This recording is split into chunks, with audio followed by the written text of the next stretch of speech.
Welcome back to the Links Golf Podcast. I'm Al Lunsford, digital editor for Links, joined as always by Joe Passov. We are brought to you by Tourism Ireland this season. Visit ireland.com/golf to learn more about where you can go there. Visit someplace new. And speaking of visiting new places, that's what we're talking about today. Joe, you and I, obviously, with our professions, do a lot of traveling to go see new golf courses or golf courses that are new to us oftentimes. We haven't seen them all, although your list is getting up there with maybe seeing all there is to see in this world of golf as the days go by. But it seems like there's always something new or something we haven't seen. So some other podcasts have done this kind of exercise as well. We decided to give it a go, talk about some of the new places we've seen this year.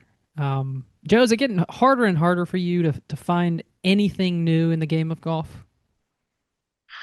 Al, I think that's the beauty and the passion for folks that have for golf course design, and the fact that we were in kind of another golden era of recognizing great architecture and people committing money to take advantage of great sites, turning loose great architects on those sites. And man, all of a sudden, I want to go see that. I want to go there. And I used to say, well, my education isn't complete until I've seen A, B, or C, something like that. And I think that's still a fair statement, because you also want to see a lot of the young guys that were young when I was young and see how their styles have evolved. And that's always interesting. So, yes, a long answer to a short question, which is there's always cool stuff to go see, whether it's brand new or new to you and me. That's why you go back and get a master's in various fields of work. You know, there's always something new to learn, more to know, a course or study. I feel that pressure as a golf writer, a golf editor in the industry to continue my education in that way and see a lot of those places that form the nucleus of what we know as golf course design today. So was able to do that. We'll talk about that. But there are also places that pop up. You'll leave a place and then they'll announce they're building another course, and all of a sudden you got to go back. You know, as you and I did, like Apogee, for instance. We were just talking about Apogee. They've built a new course every single year the past 3 years, and so it's not like you can go once and see them all until they're all open. But every year we've gone. You're going to go again to see Apogee later this year, very soon, in fact. And who knows what other invites we'll get, what other projects pop up that we've got to go see something new in the fold. So let's go into what we did see in 2025. And this for me was, I forget. I have to go back on the Gin app and remember what rounds I played. That seems to be the easiest way for me to do this exercise. But now a lot of people are into logging every single round they've played and have a spreadsheet and alphabetize the whole thing. Is that something you do, Joe? Not by 21st century standards. How do you Yeah, keep track? I did. I started on, 3-ring notebook paper, like in the 1980s, literally just writing down, and I had alphabetized them.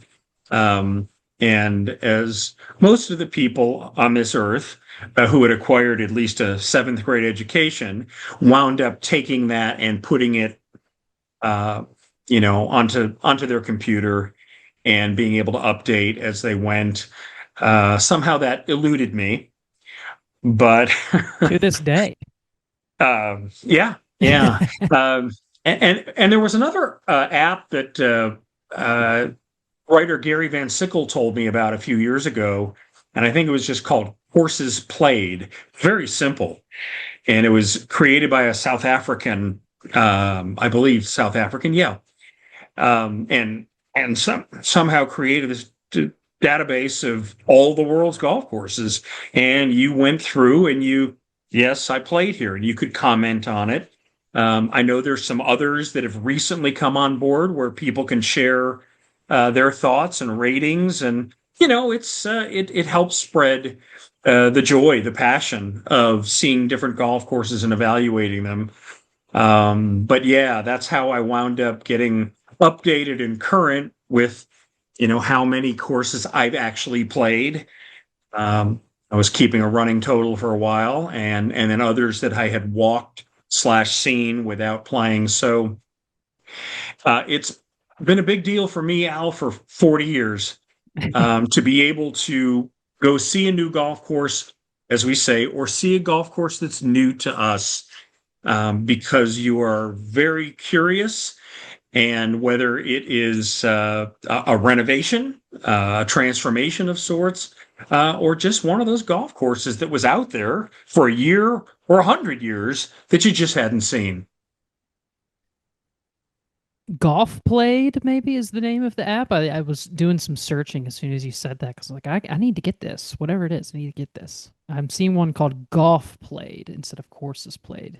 That looks like the Well, yeah, concept, but I maybe thought it maybe was, this is another variation. It sounds like there's a few of those out there. yeah, I thought it was golf courses play, but it might have been. I should still have the app on my phone. That's it. Golf played. Golf Played. Yeah, There it Cape is. Town. Yeah, sure. Um, Download the app. Nice tip, Joe. Um, so let's get to our Golf Played then in 2025.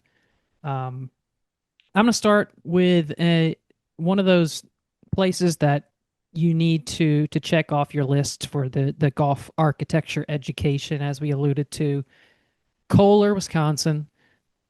We got there this year for the Links Invitational at Kohler. Had a great week that involved 3 rounds. We did play Whistling Straits, the Straits course, and the Irish course, and we also played the River course at Black Wolf Run. The two we didn't see were the Baths, the new short course there that has opened in the past few years, and Meadow Valleys. Didn't see that one, but um, saw 3 of the 4. As it turns out, Joe, like a month after we left, they announced they're building another course.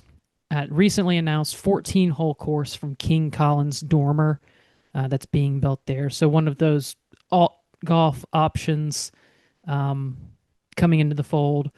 14 was an interesting number. That's obviously eye popping in terms of being unconventional, but um, you've seen this at other places, at Cabot Citrus Farms, at Sand Valley.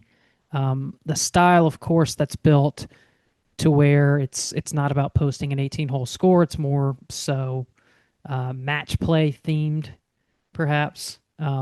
This new layout will be called Purebred Farm Walking Course, mix of par threes, fours, and fives, and looking like fall 2027, end of 2027 for an opening there. So we'll have to wait until then to go back and see a new course that we haven't seen. But Joe, it was a thrill to be able to play, Whistling Straits, Ryder Cup venue, PGA Championships, all the history that's there, and see what Pete Dye's wild imagination conjured up to look like Ireland in Wisconsin. A real challenge, obviously, but the destination itself, like I had this thought in my head that I've been to other places and had done Sand Valley before, so I'm kind of thinking like, you know, out in the middle of nowhere, not knowing anything about like the Kohler Village and the hotels and the neighborhoods that are all right there, shopping centers. Um, I was expecting to be it comes out of nowhere, but it's an entire established place. Kohler, Wisconsin is. The Black Wolf Run is right there near the American Club where we stayed, the flagship hotel for Kohler. About a 20-minute ish drive to the Whistling Straits part of things out towards the lake. Um, Great dining options there. I thought made one of the best meals we had was at the Whistling Straits Clubhouse. And I would recommend anyone who goes to spend, you have a round there, spend more than just your round exploring around the clubhouse. And they have statues, art installations. Just walk around and take it all in. But getting the chance to do that this year was a real thrill because I felt like one of the big premier public courses in the country that I hadn't seen and had been wanting to see for a long time with a championship pedigree was Whistling Straits, and so that was a huge thrill for me. And diabolical as they always say about Pete Dye, this is at the top of what it means to for Pete Dye to just really throw everything but the kitchen sink at you.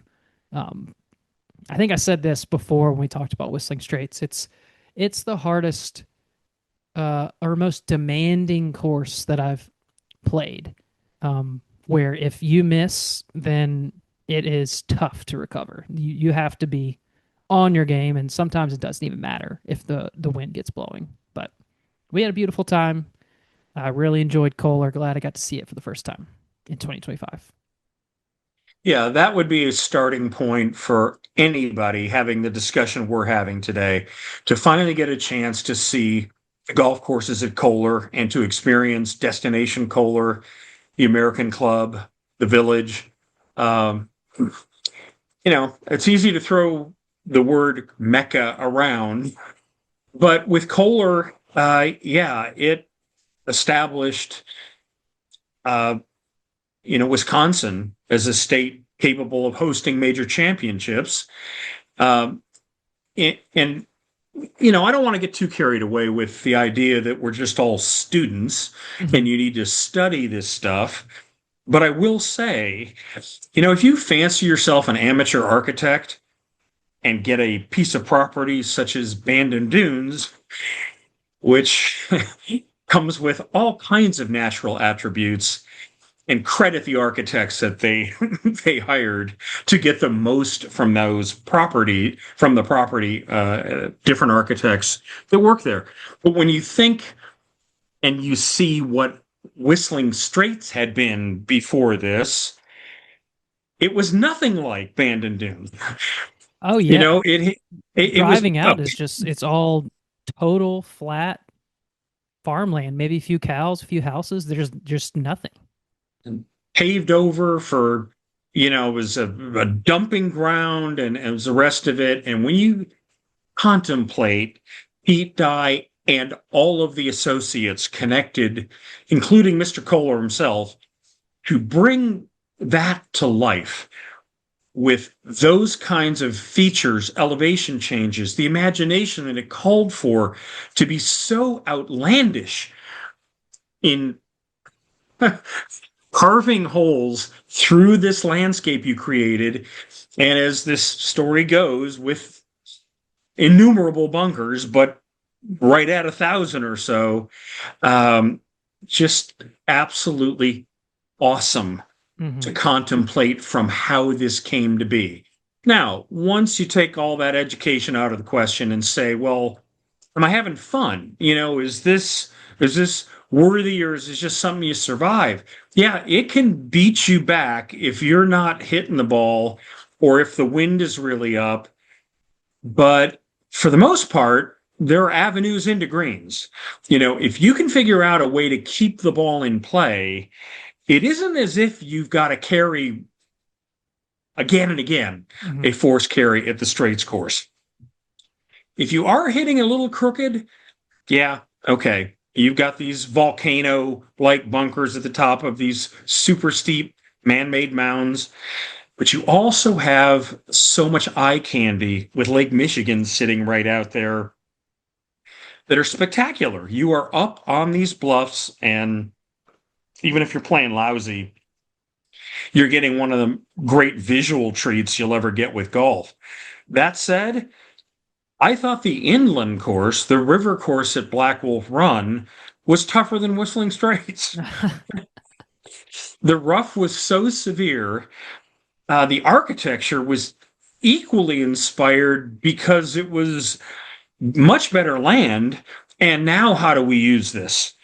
with a river, Sheboygan River going through, and little tree groupings here, and then Dye's penchant for drama in bulkheading the hazards and from the bunkers to the lakes. I mean, it's just almost every shot is bringing you some palpitations, because it's exciting to play, and if you miss, wow. So kudos to you, Al. Four tremendous golf courses. The Straits is the class of the bunch, but the river inland has some of the best architecture of any public access course you could find. I absolutely came away from it and almost enjoyed the river course as much as, if not more, than Straits. Honestly, I mean, I thought it was just absolutely gorgeous. The interaction with the river, um, some internal lakes, wildlife. I mean, you see sheep roaming around. I think we maybe the Irish course we saw the sheep. On the river course at Black Wolf Run, we saw bald eagles. The salmon were running that time of year. Just sort of majestic being out there. But yeah, as far as the Straits goes, we all want to do hard things. Like sometimes we want to challenge ourselves and get the T-shirt that says "I survived the Tower of Terror" or whatever it is. Um, and that's why people continue to go there. They've heard about the challenge and want a piece of it. But there's so much great golf there, as you mentioned. Let's move on though. Let's go to the first place on your list of places you saw for the first time. Well, Al, first on my list is Aronimink Golf Club in suburban Philadelphia.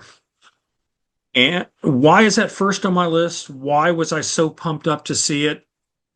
Well, I'm writing a classic course PGA preview piece for Links Magazine. So that was part of the excitement.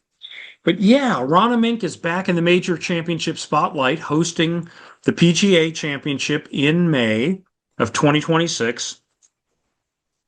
And what is it about Aronimink? Philadelphia has some phenomenal golf courses, and Aronimink has hosted a bunch of fairly recent PGA Tour events. But as an architecture buff the way I am, here's what its architect, Donald Ross, said about it 20 years. He came back 20 years after he designed it and said, quote, "I intended to make this course my masterpiece, but not until today did I realize I built better than I knew." Okay, folks, this is Donald Ross saying this, Mm. right? He did Pinehurst #2. He did Seminole. He did Oak Hill East and West. He did Oakland Hills. So, I mean, one of the greatest architects, and by many estimations, the greatest architect of all time. And here he is identifying one golf course that said I think this was going to be my masterpiece, and geez, it really did turn out all that well. Wow. Okay. I want to see that. I want to experience that for myself. I was very fortunate to do so. And in September, uh, terrific head professional Jeff Kitty had some wonderful, insightful explanations, which I will be sharing in the spring issue of Links. But for me, I had just come off playing one of my very favorite golf courses, Marion East, and to go straight from there to Aronimink. I'm not going to say night and day. It's still suburban Philadelphia, but what a dramatic difference. One of the things they had in common is they were both restored within the past 8 years, 9 years by Gil Hanse, who makes his home in Philadelphia. So he was able to spend some pretty good time at both of them. But Al, what I encountered at Aronimink was a big ballpark. I don't know why I didn't realize that before, but for whatever reason, again, a lot of tree clearing over the years. And there had been a pretty successful restoration done uh, 15, 20 years ago by Ron Pritchard, but he didn't get to do everything. There wasn't the budget to be able to put back what the club wanted to do to get it as close to what Ross designed as possible. And that's what I was really looking at. Yes, it's going to be interesting to see how it unfolds. The pros did get to play here in 2018. I'm trying to think of what tournament that was for. Um, BMW. That's the what I was. BMW. You shouldn't even count it because Pennsylvania had been underwater. It was record rains for practically 2 weeks. They were lucky to get the rounds in as they did, but that's not how the golf course is going to be playing this coming May. It will play firm and fast. It will play with big greens. Another reason I wanted to see it, one of the more memorable starting holes in all of golf, mentioned prominently by George Pepper in the book. It's now 25 years old, 500 Greatest Holes in Golf. And the very first hole, you drop from an elevated tee way down into the fairway, a valley basically, and the final 250 yards of a 434-yard par four is straight uphill. Hmm. Maybe the number is 70 feet or so. Um, so this is a golf course, a stern par 70, 73-43. Two of the toughest holes are par threes. The eighth hole in particular, 242 from the tips, kind of a peninsula style green. And if you couple of spots on that green, such as back left and back right, that are really going to be nasty. Downhill, admittedly, but it's going to call for a really, really great golf shot. 17, another par three that flirts with water, 229 from the tips. The 15th hole, a new back tee built there, your classic 540-yard par four with a side hill right to left fairway running into the green. It's just big, brawny championship golf that passes the Ross test because the greens are terrific. All kinds of cool, fun contours that make putting and chipping every bit as important as smashing a long ball.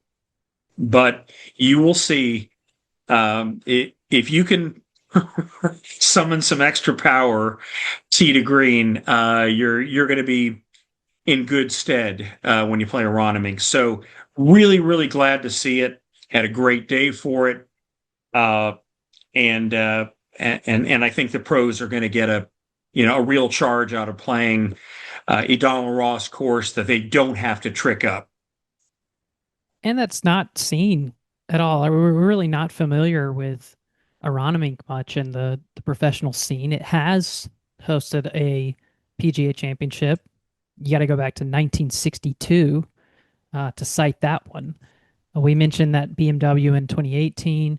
Most recently, you might remember it as I do, 2020 KPMG Women's PGA Championship, which at the time made it the first venue to stage each of the PGA of America's three rotating majors. So the PGA Women's and Senior Championships. Um, there is a great story I found that gives you sort of a hole by hole guide from that 2020 championship, so you can kind of follow along with what Joe was saying, and obviously there'll be a lot of good primers before the tournament itself. But um, this is sort of a place, Joe, that it's like I hear the name and I remember it from the women's major that was there, but um, if you asked me to tell you anything about it, I could. So I'm really looking forward to seeing a course that not really familiar with be played for a major championship, and it just so happens to be the 250th anniversary of America's founding in Philadelphia. We're going to Philadelphia for a major championship on the men's calendar, so that's pretty cool connecting point there. definitely. Well, Gary Player won a pretty memorable PGA in 1962. And then, of course, we had John Fote, the architect, on the That's right. podcast a couple of weeks ago. Yeah, He won the yeah. 77 U.S. Amateur there and gave a lot of credit as Donald Ross being a big influence on him. No doubt, some happy memories from Aronimink help lead the way on that. But yeah, I mean, the other thing is when you set up for a PGA Tour event, for the most part, probably not quite as rigorous sometimes, but not always, as you would for a PGA. So they are going to narrow the fairways a bit for the PGA, firm up the greens to what they need to. And because there is room to play, it's also roomy for galleries. Mhm. And I just think it's going to be a marvelous tournament host. Cool. Worth noting the last that BMW in 2018, Keegan Bradley, the winner there. So All um, right. Captain Keegan, we'll see how he does. Another course, Joe, that Donald Ross built, lots of history. Maybe not on the level of Aronimink, but in the great state of North Carolina. This is the oldest private country club in North Carolina. And I got invited to go play. A good friend of ours from Perry Golf, Harrison Gold, invited me to come play. He's a member at Cape Fear Country Club up in the Wilmington area of North Carolina. So a easy drive for me up the coast from where I've been living right now. Um, Easy to accept an invite from him. Of course, I'd never seen or played, but heard about. Um, and had a lovely day getting familiar with Cape Fear. Another just felt like I grew up playing on a Donald Ross course in Burlington, North Carolina. That isn't like the flashiest course in the world, but it's great design. A lot of those Donald Ross influences are still present, still there. So Cape Fear seemed like it's a step up from the course I played, um, and has a tournament pedigree. Hosted the PGA Tour's Azalea Open for a while. Let's see if I can get the exact years on that. And I was looking that up earlier. 19. Dale Douglas, a former winner of that tournament. Yeah. Also Arnold Palmer, and who else has won that? He was probably the biggest name on that list. They've got a great plaque right at the first tee of all the winners of the Azalea Open. But they played that from 1949 to 71 at Cape Fear. It's been touched up over the years. Chris Spence did some work there.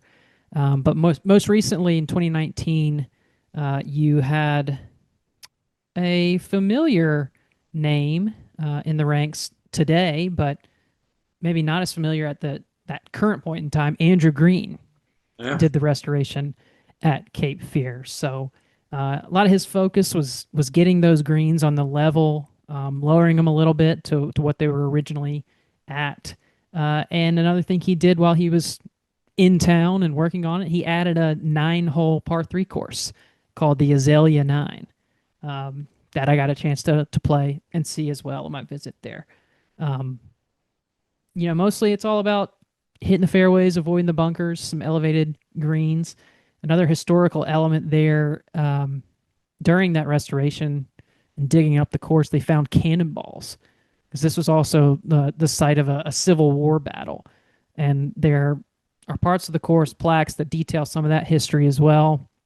You can kind of see some man-made features that are still present within the course's layout.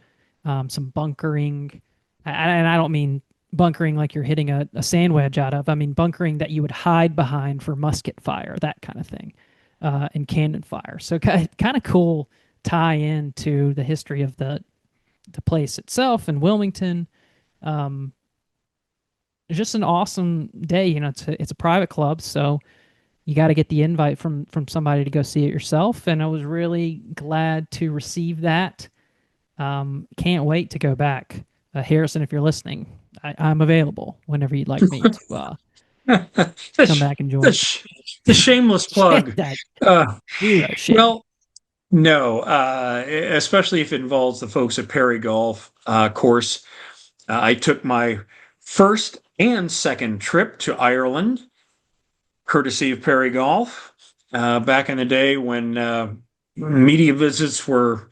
I mean, this was the way to see Ireland with the knowledgeable folks that could take you to the right places, both on course and off.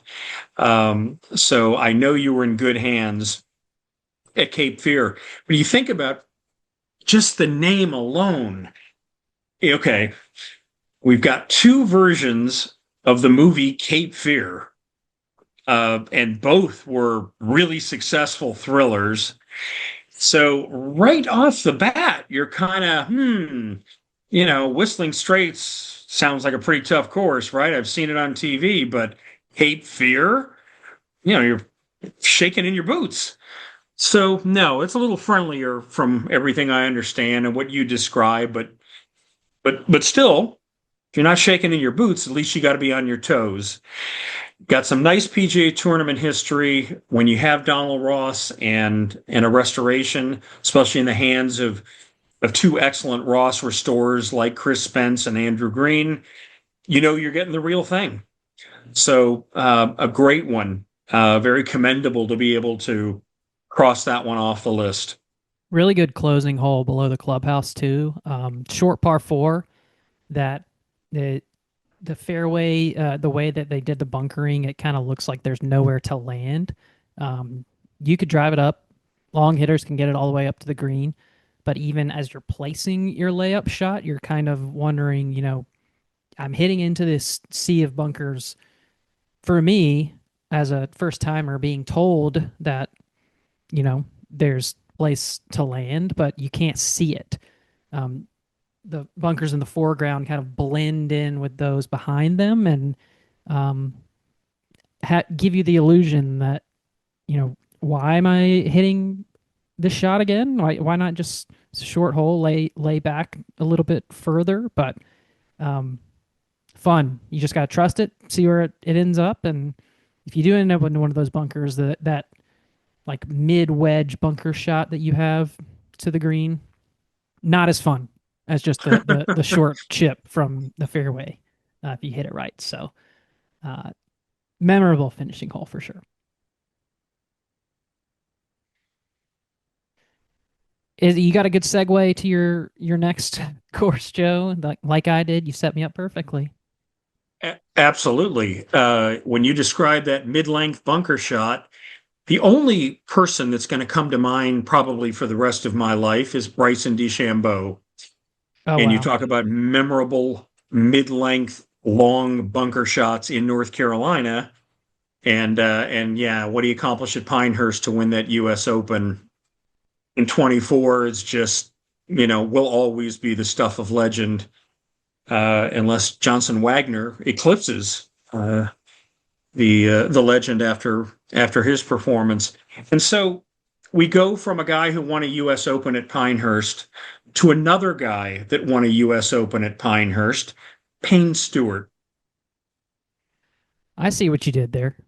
Thank you very much. We are actually going to the Ozarks near Branson, Missouri, for a golf course that opened in 2020. And I saw parts of it at the time, and that was Payne's Valley at Big Cedar Lodge.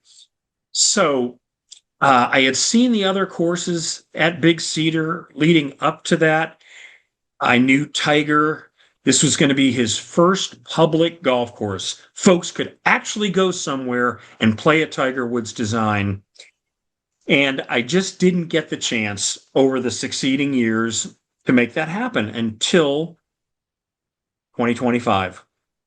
Midsummer, kind of pretty hot and sticky, but okay, playable. Up in the Ozarks, a little bit of breeze going. And and I just talked about a private big ballpark in Aronimink. This is a public access resort big ballpark in Paynes Valley at Big Cedar Lodge. So I was curious how it all turned out. I knew what he had wanted to do because he told us. Tiger typically loved the Pinehurst setup, the old course at St. Andrews, where there was room to play, to run your ball along the ground, options and choices. And he liked finishing a golf course with one ball, not just Tiger, but anybody that played. And so I thought this was going to be a little bit tougher because the site was more dramatic. A lot of big boulder rock outcroppings, some water hazards, wound up being a few forced carries, but actually nothing that most folks couldn't handle. And I have to say, with all that buildup, I was pleasantly surprised with what I saw. It does just fine in the rankings, but I saw what Tiger was doing, and he sacrificed some drama in exchange for playability. Big, wide, 80-yard wide fairways that played pretty firm, even for the sticky conditions, in summer in the Ozarks. His greens were big. The bunkers were big, but there was generally a way to get into those greens along the ground if you just weren't talented enough to fly the ball there. With those bigger greens, you could tuck some pins if you needed to be for tournament competition or just to challenge the good player a little bit. And meanwhile, if you weren't so good, hey, how's your lag putting doing? And if you could get up and down from 30 feet, 40 feet, and the greens were very fair. There were only a couple that had some really wild contours going on. For the most part, they were gentle contours. Same with the green surrounds. You felt like if you missed a green, hey, I can do this. I got a chance. With my skill level, this isn't going to take some 3D chess match, rocket science stuff. Just hit a quality shot. I can get it somewhere close. A lot of the challenge, though, just comes from length. You want to play it back at 73.70? Hey, be my guest.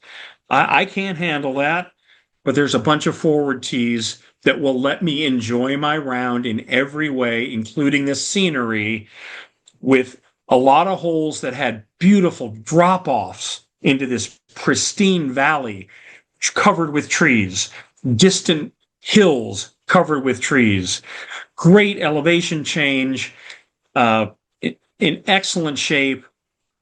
And of course, the famous 19th hole, which is a thrill to play, one of the most unique finishes ever designed, 110, 125 yards or so through the rock and a canyon and water. Stunning in its grandeur. But a couple other par threes on the course can hold their own. And I think looking back, the fifth hole, beautiful, 188 from the tips, and just a fun hole to play with water. That's the only real heavy duty carry out there. And then 10, which not many people are going to play from 183. You can play it from 140 or 161, and that's straight downhill. Really, really fun hole, set right by uh, the halfway house there. And anyway, whether it was the par four or par five, it was big, the scale, but very playable. And if you just kept your head about you, you weren't going to do much worse than a bogey on most of those holes. I did bogey my share. Al, really, really glad I finally got to see Tiger's first public access course and a wonderful tribute to a great Missourian and a great champion in Payne Stewart. Yeah, a lot of people will recognize that course from that 19th hole. They surely have seen that island green in the lake under the limestone cliff side that the clubhouse sits on top of. Many people probably saw Paynes Valley for the first time watching, especially the younger generation, watching the Internet Invitational on YouTube that was so popular, has been so popular um, in recent months. And uh, Joe, actually, the first time I saw this course was when they unveiled it. I was at the Paynes Valley opening, and they had what's called the Paynes Valley Cup. Had The book bag I still use to this day from the Paynes Valley Cup is I consistently get complimented on my backpack, and part of the straps are broken now. This is 5 or 6 years ago. Um, it's the best backpack I've ever owned. I'd say that maybe Absolutely. my biggest takeaway from Paynes Valley. No, but Well, Zoysia you got to see an everywhere. incredible field. Four great Yeah, champions get to open a golf course. And I have to say, I loved watching it on television with yeah. It was Tiger, Rory, Tiger, Rory, Justin Rose, and and Justin Thomas. JT. That's right. And then they also had to open that last hole, the 19th hole. Jack and Gary Player also showed up to hit ceremonial shots to that green. So that was really cool. But yeah, it felt like playing. My first impression of the place was like, this is like playing a Golden Tee golf course. This place is kind of wild and beautiful, pristine. There's waterfalls everywhere, um, mountain views. The fairway lines are cut perfectly. I mean, it was awesome, and never seemed like it. You never had a bad lie. There's plenty of fairway everywhere. The rough at the time, which I'm sure has matured, but um, like you were describing it, you never really felt like you got boned out there and you were out of the hole unless you found some water, but there isn't really much of that to find, but beyond a couple of holes. So um, fun, fair, huge. The tiger tees are back there, so that's a nice novelty item to take a picture of while you're there. It's um, of course I would play again, and I hope to get back to Big Cedar sooner than later to play. I've still got one more to play there. And depending on what else they Well, add, and then they opened cliffhangers this year too. which I So got to see as well, and that'll factor in all the best new course mhm.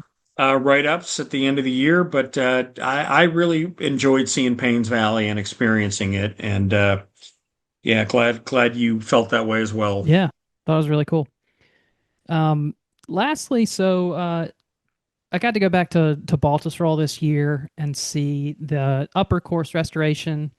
After a few years from seeing the lower course restoration, Gilhan's responsible for both of those. But while I was in town for that, I did my research, had an extra day to play some golf, wanted to do something in the nearby vicinity, and came across uh, a club called Rock Spring Golf Club in West Orange, New Jersey, Joe. And what caught my eye about this place? Sure, it had views of the Manhattan skyline in the distance, and it was a public facility right next to the zoo uh, over there on that side of town in New Jersey. But what really caught my eye was this is a Seth Rayner design. In fact, celebrated its 100-year anniversary in 2025. Um, but a public course designed by Seth Rayner isn't something that you come across very often. And so immediately, I don't care what state this place is in. This is the pick for me when I had the extra day. It's like, I got to go see what's going on here. Um, Rayner on the design, also Charles Steam Shovel Banks involved in the construction here. So a lot of cachet to the names of this place. And it used to be a private club, but in recent years was purchased by Kemper Sports and reopened as a public facility. So um, what I found there was a course that was not very demanding at 6,600 yards, extremely charming.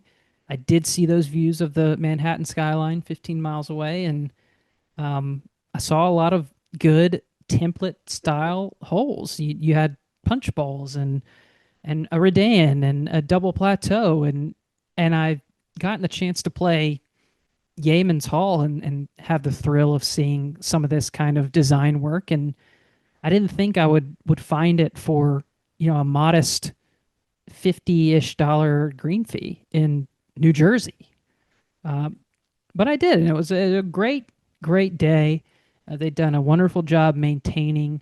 The conditioning was really good. Um, touched up and made sure the character of those features, the propped up greens, the big, wild, and sometimes sharply cut bunkering, it's just really cool to see. And I would recommend a casual round, and even if you're normally play a private club in that tri-state area in the up in the New York, New Jersey area. Uh, this is a place that made for an interesting day outside of the norm. Um, and you can check Seth Rayner off your list. I mean, you don't really get to do that unless you're invited to most of these places. So to have the opportunity to get one, that's what ultimately led me there, and I'm glad I did. So check out Rock Spring in West Orange. Yeah, what a great call, Al. And I expressed that to you when you made that call, thinking that, we're fortunate enough to be able to make a call or two, get on to some pretty cool places. But you're right. Seth Rayner, most of the golf courses he's associated with are really challenging to find your way aboard. And yet, if you love this stuff, architecture, you got to see some of Seth Rayner's work. Not only in its time, because he came straight out of the Charles Blair McDonald factory, building CB McDonald's courses, but he was so influential as well. Even though he went well under the radar for a long time, Pete Dye acknowledged the Rayner influence and how he thought about courses, hazards, routings, um, and that sort of thing. So to get a gift to the public of being able to just find your way there for a tee time and getting to see actual Rayner for the price of a green fee. If you're anywhere near the area, I've got it on good authority from my co-host Al Lunsford. Go see it. I kind of have a final candidate, but it's sort of two pronged. Both of them are in California, but I wanted to start with the one that not many people have heard of, and that is called Yocha Dihi. Tribal name. I can tell you what it means as soon as I remember it. Oh, home by the spring water is what it means. Okay, way off the beaten path. So why am I telling you about this? Well, it's public.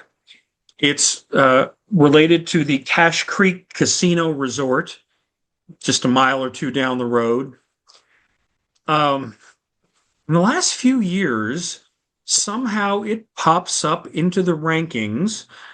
The best public courses in California. Should I name the outlet, Al, or not?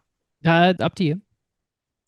Oh, okay. Golf Week has been doing course rankings very successfully for a long time. And this year, 2025, they have it tied for fifth in the state for public courses. That means a sufficient number of raters have gone to see it and evaluated it and said, well, we got Pebble Beach, got Spyglass Hill, got Pasatiempo, got some phenomenal public golf courses in California. And somehow this course I had never heard of finishes tied for fifth. What else is it? Torrey Pines? You Yeah, name it. right. Yocha Dihi, tribal golf, and through the right circumstances, wound up being northwest of Sacramento. And again, it's inland. It's a little warmer up there as you get inland in California. And you say, okay, this is a pretty nice casino resort. Really nice rooms, great steakhouse, and all the rest. But a golf club that is so pure, the facilities are so good from clubhouse to food to range. And then a golf course, and you're like, where has this been all my life? So it isn't of the modern, firm and fast, built on sand, dunes everywhere. This is like 2008 resort kind of golf. designed by an architect named Brad Bell, who was a great college golfer at UCLA and has done some other nice courses in California. He never really chased business elsewhere. 7,337 yards, and it winds through rolling, hay tinted, that's the color, mountain foothills. No homes, no roads. The layout's splashed with ponds, streams, sprawling bunkers, wildlife, like just great resort golf in excellent condition. 170-foot drop from the first tee to the fairway, like right away. Uh-oh, we've got us some golf here. We've got us some memorable golf experience going on. And then from there, it's a varying degree on how far back you want to go with the golf course or play it from a sensible set of tees and just enjoy the beauty, the challenges presented and say, yeah, I wouldn't mind coming up here for a weekend and just playing golf all day, having a nice steak dinner, lose a few pennies at the casino, and coming back and playing a bunch more golf the next day. So that to me was what hidden gems were all about. And even though the Raiders at Golf Week seemed to get it right, got to tip my hat to that. It's a golf course worth seeking out if you're anywhere ever near the area. Yocha Dihi. YOCHA space DEHE, if you're curious about that spelling. It sounds pretty good, Joe. And the way this place first got on my radar is um, seeing images from Evan Schiller, who does a lot of work in links, so following what he does and seeing just how beautiful. I mean, he makes any place look beautiful, but this place looks incredible in his photography, and uh, to be able to play with no interference, no homes. You didn't mention, or maybe you did, and I just missed it, but there's also a vineyard adjacent to the course that you kind of play around and beside, which is a kind of a cool thing. We did a piece on vineyard golf courses not too long ago online that you can read that includes Yocha Dihi Dehe. I'm sure I'm saying that wrong, but um, yeah, and then go kick it at the casino. It Exactly. Well, it's all of it that is just owned sounds by like the a wonderful wonderful time. exactly. What a perfect weekend Yep. getaway, if you will, from anybody that's out there. It's owned and operated by the Yocha Dihi Winton Nation. And not only did it have the resort and the golf course, but right in the vicinity, they have the Sika Hills Olive Mill and Tasting Room, along with their wines. Yeah. So they have these beautiful olive trees, make olive oil. You can go in for a wine tasting, adjacent vineyards, and an olive oil tasting, which is a unique experience in for me. And all of it, again, really enjoyable. Not everybody wants to play 54 holes of golf and or Oh whatever yeah. the number is. You can split it up and do some of those nice civilized things like tasting wine and olive oil. Sometimes golf is just part of the experience, not the entirety of it. So that's what it sounds like this provides. All right, to wrap this up, Joe, is there anywhere now that you're going to see in the near future by the end of 2025, or maybe you've got plans in 2026 for somewhere that you will see for the first time? Yeah, the other course I wanted to mention, Oh, sure. swinging Yeah, back, let's and do I'll that and I'll only first. take 90 seconds with it, but I finally got out to see the work Gil Hanse had done at Omni La Costa on the North Course there. He finished it just in time for the 2024 NCAA championship.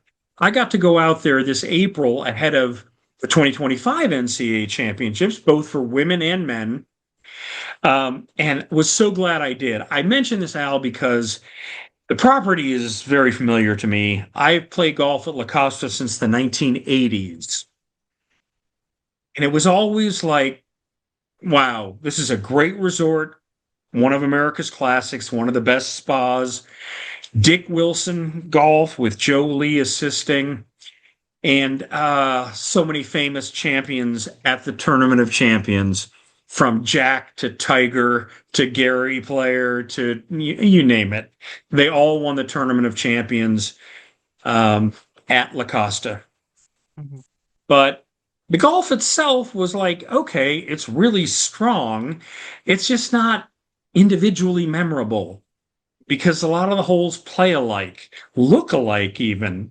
Um, and Gil Hanse transformed it using pretty much the same footprint, uh, kept a lot of the corridors, a lot of the holes, but redid them, made the course play firm and fast instead of kind of slow and soft.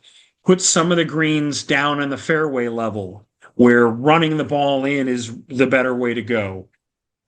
Just improved it by 1,000,000% to where it's a phenomenal test for the college guys and a much more enjoyable test if you're a resort guest. So, little plug for Omni La Costa. Next week, to close out most likely the 2025 travel sched, I will return to Apogee, north of Palm Beach, up in Martin County. They opened in 2023 with a Gil Hanse original design. And then their second course opened last year, which you and I saw, designed by Tom Fazio II and Mike Davis, who have both master planned all the golf. And that was wonderful. And then their third course is opening just about now, designed by Kyle Phillips. Interesting choice for that third slot, but what a talented architect. All those years toiling with Robert Trent Jones Jr., so many great courses that he's done in Europe. And then at home, of course, the restoration renovation, maybe even created the term restoration at the Cal Club, a course that has leaped, catapulted its way up into the world's top 50 in the San Francisco area. So Kyle, again, whether he's renovating, restoring, or building new golf courses, as he did with Yaz Links, which was just on the DP World Tour lineup a couple of weeks ago in the UAE. Of course, Kingsbarns. We see every year during the Dunhill Cup in Scotland, not far from St. Andrews. Very, very talented guy that hasn't had the chance to do anything original on the East Coast. So I'm really excited to see not only what he accomplished in and of itself, but how it differs from the first two courses at Apogee. I hate to miss that one. I was hoping to be there with you, but we're gonna be leaving for our trip to Casa de Campo um, shortly thereafter, basically right around the time that you'll be at Apogee. I'll be going to see the not new but newly restored Teeth of the Dog at Casa de Campo and see Jerry Pate's work there, uh, restoring Pete Dye's Heaven 7 and the gym that is Teeth of the Dog. So that's probably and nothing else new for me at the end of this year. I will go see Kyle Phillips Kings Barnes for the first time across the pond next year. That's part of my Scotland itinerary, so I'm really looking forward to that. I'm quite sure that I will go see either Wild Spring Dunes or Rodeo Dunes as those become open for preview and public play. And then one that is kind of interesting that is part of our Pebble Beach itinerary. We're going to play Poppy Hills instead of Spanish Bay. Since Spanish Bay will be going under the knife for redesign by Gil Hanse and his team. We're going to shift gears and go over to Poppy Hills. So haven't played that one, but heard really good things. Yeah, there were some prominent Champions Tour players that got a look at Poppy Hills after Robert Trent Jones too. Bobby Jr. and Bruce Charlton, Mike Gorman. When those guys redid their own work, and the comment from a couple of prominent names was best renovation we've ever seen. Oh, wow. Really transformed the character of the golf course, which had kind of gone from a very popular but flawed 80s style design into something that again, people went crazy for. Now playing firm and fast, and and changed a couple of holes, restored some of the ocean views and that sort of thing. So Nice. I have a feeling you're going to enjoy Poppy Hills immensely. Good. Well, if you're listening to this and want to tell us where you played for the first time in 2025, please do comment on the video on our YouTube, on Spotify, or on our website, linksmagazine.com, and let us know uh, everything you did in 2025 or just the new stuff you played, whatever, and how your experience was. Look forward to hearing from you. Thanks for your time, Joe Passov. Until next time. And Al, I look forward to it. Enjoy your travels over the next week or two. Thank you, sir.